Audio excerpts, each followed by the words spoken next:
Now here we are at this Ayn Randian hearing to get rid of DC's resident-friendly laws.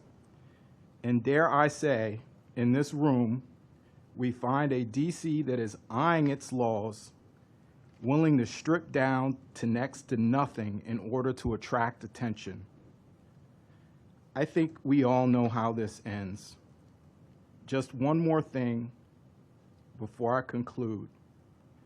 I hope the investors at least buy DC dinner first.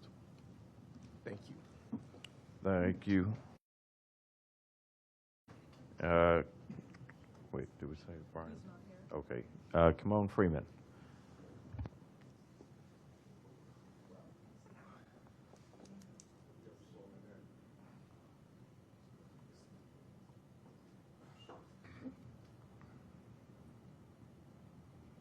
Sorry. All right, stealing my thunder. First, let me start by saying Donald Trump is a developer. The mayor's proposed gutting of the Tenant Opportunity to Purchase Act is truly a death by 1,000 cuts. WTOP and the Washington Post reported that the DMV metro area had the highest rent increase of any metro area in the nation in 2023. What has the mayor done to address that? She publicly denies it's even true. What legislation has this council proposed to address the ugly but very profitable truth of land inflation that once made DC a developer's dream? How has investment benefited Black DC, where the average white family still has 81 times the wealth for the average Black family? As he said before, Martin Luther King said, we have socialism for the rich and capitalism for the poor. This is especially true now that the mayor intends to give billionaires the land surrounding RFK Stadium for $1, but simultaneously removing one of the few safeguards against displacement, making DC the city with the highest intensity of gentrification in the nation in 2019, again, as reported by the Washington Post, in case someone else wants to publicly deny that's true too. Streamlining the TOPA process for investors to take part, hiding behind poor people, using them as a shield to make it easier for them to partake in TOPA, focusing on newer buildings because investors want cheap TOPA access to broader building stock will only exacerbate the greed of unrestrained capitalism that will continue to go unchecked. Just like corporate landlords that unlawfully charge sub-metered fees for mandatory utilities through shady third-party billing methods that exceeded the rates charged by Pepco, with little opportunity to dispute the accuracy of these exorbitant fees, the consequences were devastating, with some facing eviction over just a few $100s. Furthermore, utility companies' payment assistance programs designed to keep people in their homes were unavailable to tenants who were billed by third-party companies. The Office of the People's Counsel that advocated for the district utilities consumers told tenants that the agency did not have jurisdiction over third-party billers and could not provide assistance.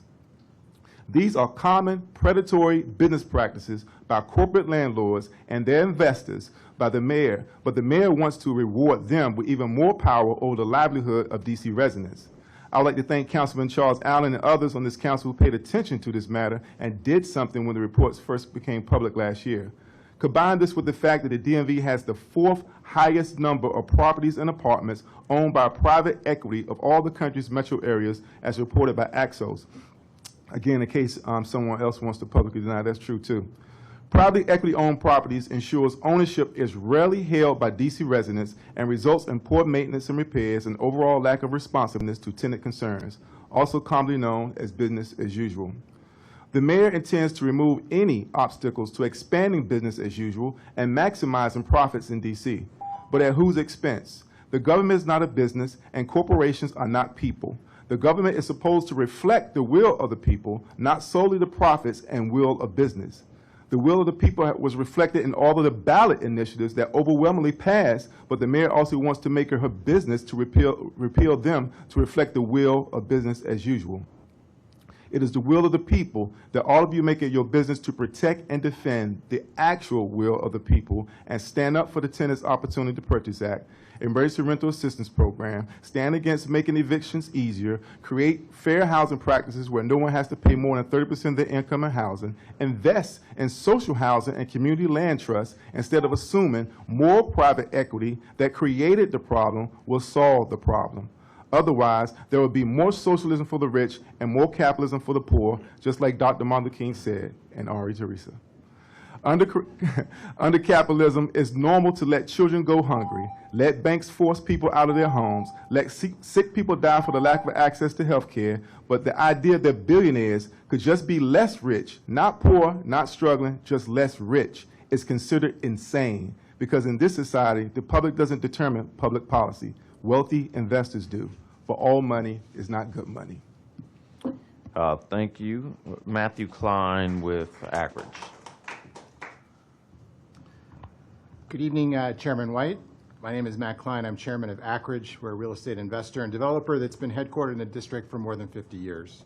I want to thank you for the opportunity to testify in strong support of the Rental Act of 2025. Economist and Notre Dame professor Evan Mass did thoughtful research into the impacts of new construction on the housing markets of 11 large cities.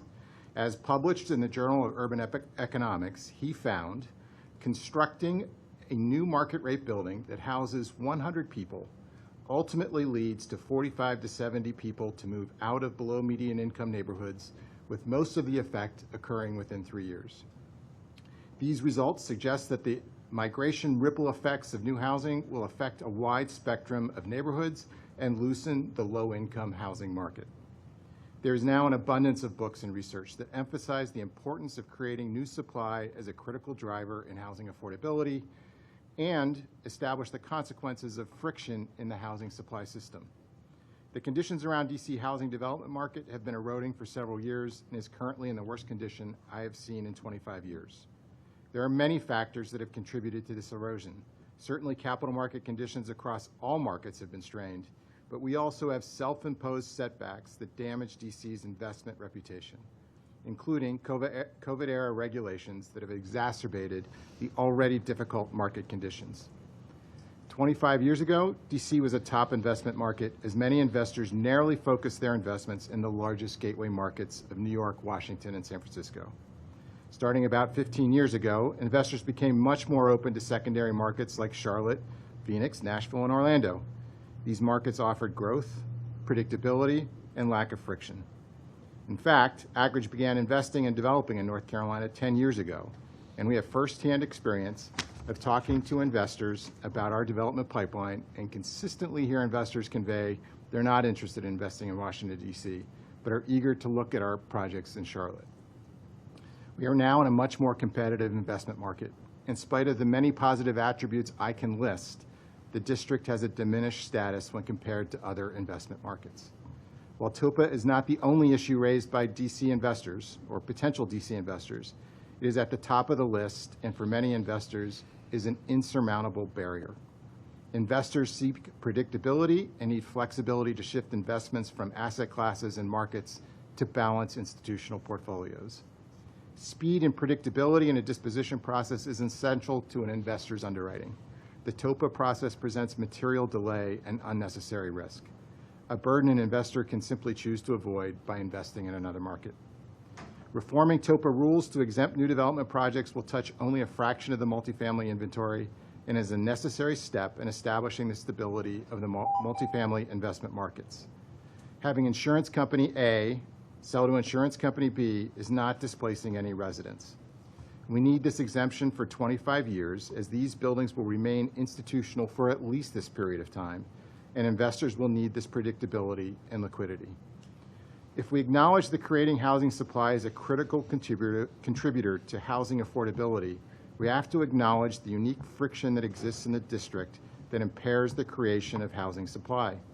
The Rental Act, and especially the thoughtful amendments regarding TOPA modernization, would send a necessary signal that the district is making effort to remove barriers to investment in Washington. I urge the council to adopt the legislation and take the critical steps forward to restore housing production, investment confidence, and affordability in the district. Thank you very much. Maria Thompson with Hoffman and Associates. Thank you. Good afternoon, Chairman White and other members. I don't think they're here today. But I'm Maria Thompson. I'm president of Hoffman and Associates. We're a developer based here in the District of Columbia. We build mixed use and multifamily housing, including the Wharf in Southwest Washington, D.C., with numerous other mixed use developments producing thousands of multifamily residences in the district over the past 32 years. I'm here to testify today in support of the Rental Act. Recently, we have seen a disturbing shift of capital to markets outside of the district, as you just heard. That's because today's capitalization and financing of real estate is far more complex than it was years ago, and investors demand lower risk, predictability, and control over the exit or disposition of the projects.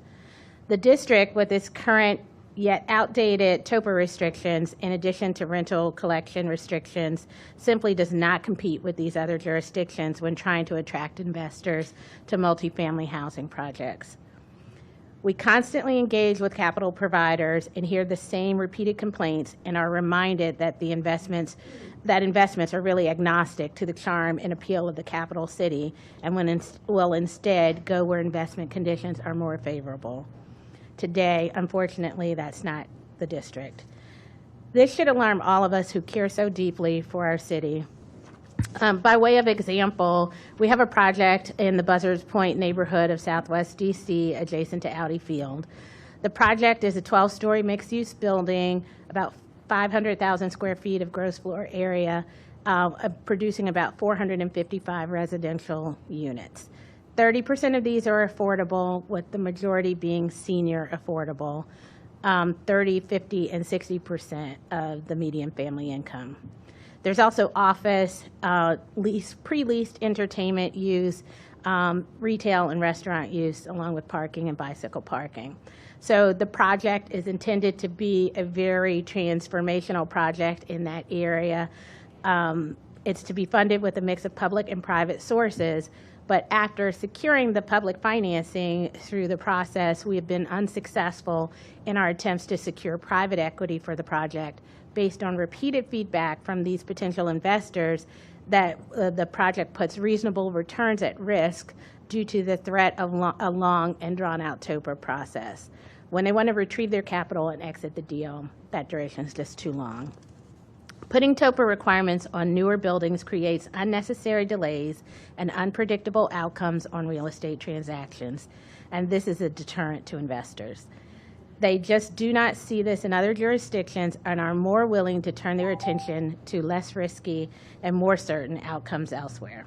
So I'm here to testify in strong support of the Rental Act in its entirety. I don't think we can afford to water it down. For the Rental Act to really work, we need long-term reform. There's no situation where a 3-year exemption, as proposed, offers a significant change to the current TOPA environment. The exemptions proposed in the Rental Act are necessary to attract and sustain capital. I'll conclude here.